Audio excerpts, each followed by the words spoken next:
এক মিনিটে বিশ্ব সংবাদে সবাইকে আমন্ত্রণ। ভারতে ফের মানবদেহে বার্ড ফ্লু শনাক্ত। অর্থনৈতিক সংস্কারের প্রতিবাদে আর্জেন্টিনায় বিক্ষোভ, সংঘর্ষ।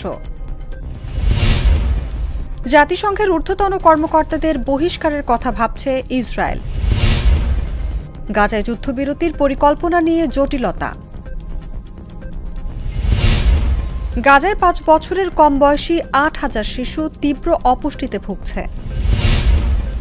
ইউক্রেনে রাশিয়ার ক্ষেপণাস্ত্র হামলা, শিশুসহ নিহত 9। চীনা গাড়ি আমদানির ক্ষেত্রে যুক্তরাষ্ট্রের পথে হাঁটছে ইইউ। কঙ্গোতে নৌকা ডুবে 80 জনের বেশি নিহত। আইসক্রিমে মিলল মানুষের হাতের আঙুল। করিম চাচা, আপনার প্রিয় মানুষদের কখনো বিপদে ফেলতে চাইবেন না স্যার। তাহলে আমাদের বিপদে রাখা কি ঠিক হচ্ছে? এজন্যই বিজলি কেবলস সবচেয়ে ভালো ও নিরাপদ। ফ্লেম রিটার্ডেন্ট পিভিসি দিয়ে তৈরি বিজলি কেবলস, নিরাপদ আজীবন। এখানে শেষ করছি এক মিনিটে বিশ্ব সংবাদ। এতক্ষণ সাথে থাকার জন্য ধন্যবাদ সবাইকে।